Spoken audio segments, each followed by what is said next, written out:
Una de las cosas que siempre me he preguntado cuando leo el relato bíblico es por qué dos hijos nacidos de la misma madre, con el mismo padre y habiendo sido criados dentro del mismo hogar con las mismas costumbres, con los mismos valores, con las mismas enseñanzas, salen tan distintos. Caín y Abel, los hijos de Adán, eran muy distintos en carácter. Y eso lo podemos ver claramente en la historia o en la corta historia que nos relata lo sucedido entre los dos. Abel poseía un espíritu de lealtad grandísima hacia Dios. Él podía ver la justicia y la misericordia muy claramente en el trato que tuvo Dios hacia la raza caída.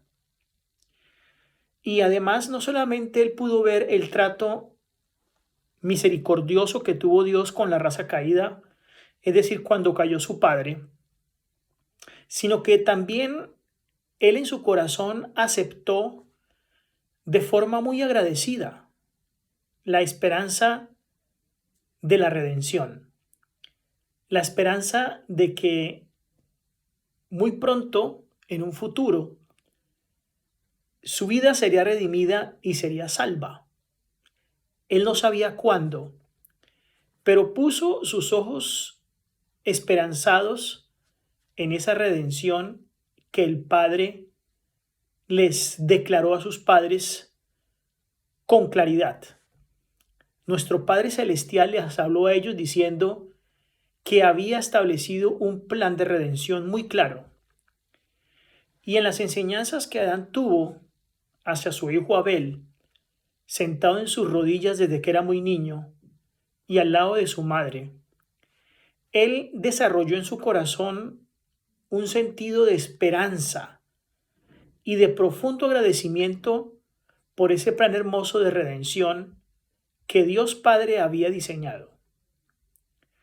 No obstante, en esa misma familia, su hermano, que también había sido instruido por sus padres en las cosas del Señor, que era también consciente de lo que había sucedido, del plan que Dios había mostrado de redención para ellos, y que también, como su hermano, había visto con sus propios ojos la puerta del Edén, de la cual todavía estaba, el cual todavía estaba allí, y que los ángeles protegían justo hasta antes de que el diluvio viniera sobre esta tierra. Sin embargo, Caín abrigaba sentimientos completamente opuestos a los de su hermano. Abrigaba sentimientos de rebelión. Y cuando miraba el plan que el Padre Dios le había trazado a sus padres terrenales para una futura redención, murmuraba contra Dios. Ese espíritu, tanto de Caín como de Abel, nos muestra claramente el libre albedrío que el Señor pone en el ser humano y cómo cada corazón está libre de decidir lo que bien le parece. Es decir, no hemos sido creados autómatas, ni hemos sido predestinados a una perdición o a una salvación. A causa de la maldición pronunciada sobre la tierra y especialmente sobre la raza humana por el pecado de su padre,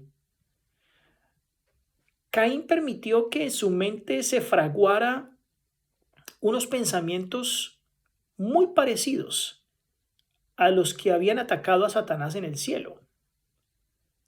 Y recordemos que Satanás deseaba el ensalzamiento y por lo tanto puso en tela de juicio la justicia y la autoridad divinas. Y eso es justamente lo que Caín empezó a guardar en su corazón y en su mente. Existen personas que la única razón por la cual asisten a la iglesia es a mirar, a criticar, a poner en tela de juicio cualquier tipo de palabra, cualquier salida en falso que pueda tener un hermano, cualquier palabra que como humanos a veces podemos decir, van única y exclusivamente a formar cierto tipo de crítica y de cizaña contra lo que puedan ver, y no solamente contra lo que puedan ver, sino contra lo que no puedan ver, porque se lo imaginan. Estos dos hermanos fueron probados al igual que sus padres. Y de la misma forma, nosotros somos probados para ver si merecemos el cielo o si no lo merecemos, para ver nuestra reacción en cualquier momento de la vida.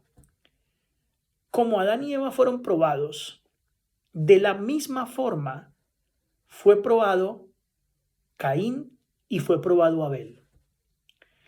Y esa prueba fue diseñada con el propósito de comprobar si ellos iban a ser fieles, si ellos iban a crecer en la gracia, si ellos iban a obedecer las palabras de Dios. Debemos pensar que tanto Caín como Abel conocían claramente el medio provisto para salvar al hombre del pecado. Conocían perfectamente el plan de salvación que sus padres les habían a ellos enseñado. Y no solamente eso, sino que también comprendían perfectamente el sistema de ofrendas que Dios había ordenado. Sabían que cuando se presenta una ofrenda, se expresa la fe viva en el Salvador. Porque la ofrenda que se presenta representa al Salvador. Y esa misma ofrenda es una expresión de fe que el oferente hace.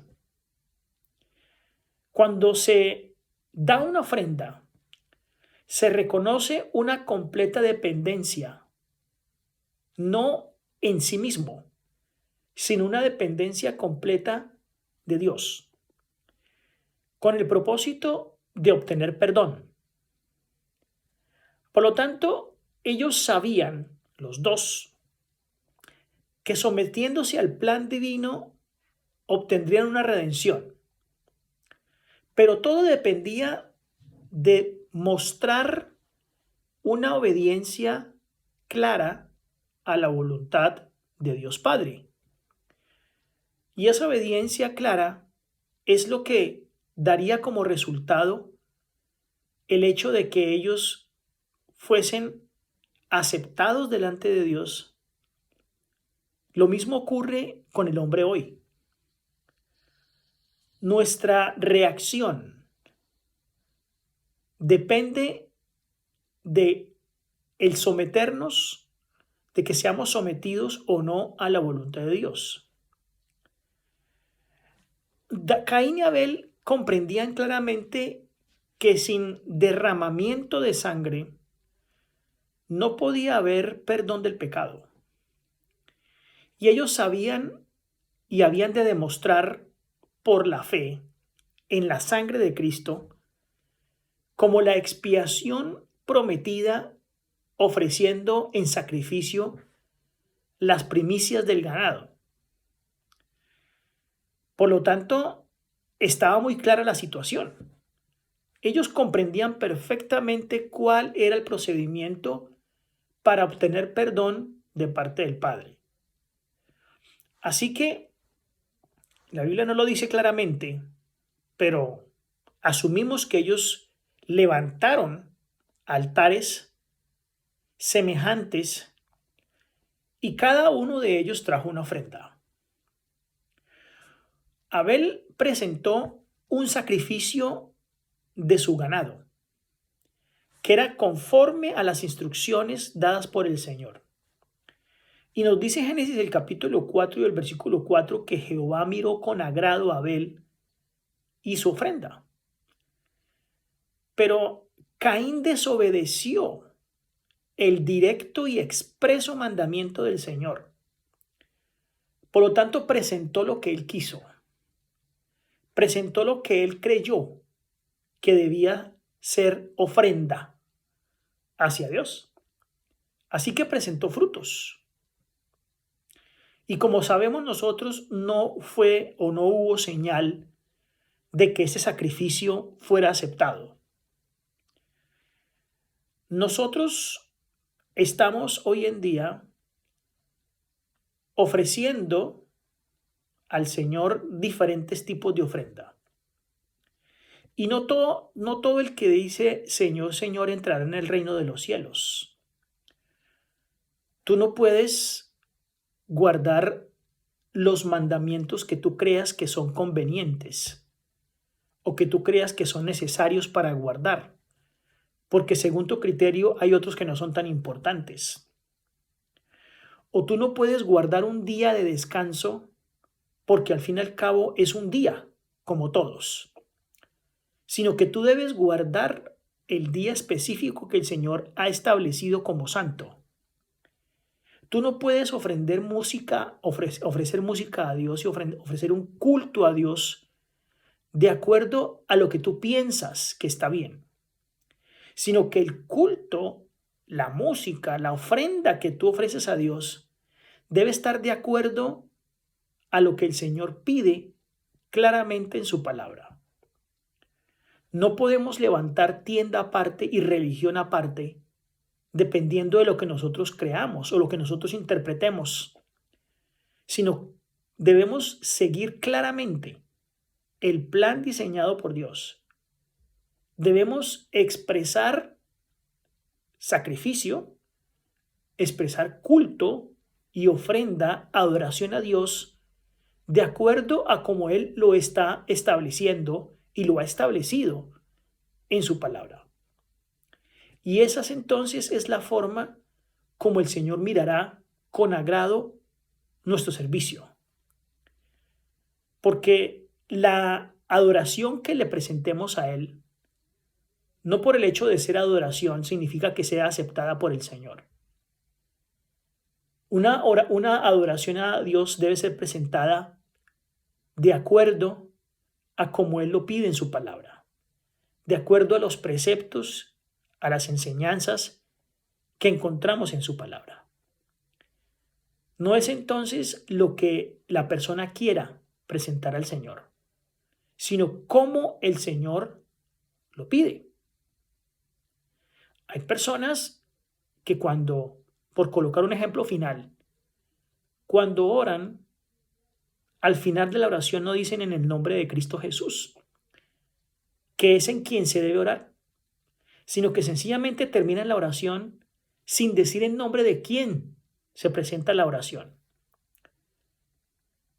Por lo tanto, no son los rudimentos humanos, sino los divinos, el plan divino presentado claramente en su palabra, el que debemos seguir para ser aceptados delante de la presencia de Dios. Que el Señor les bendiga.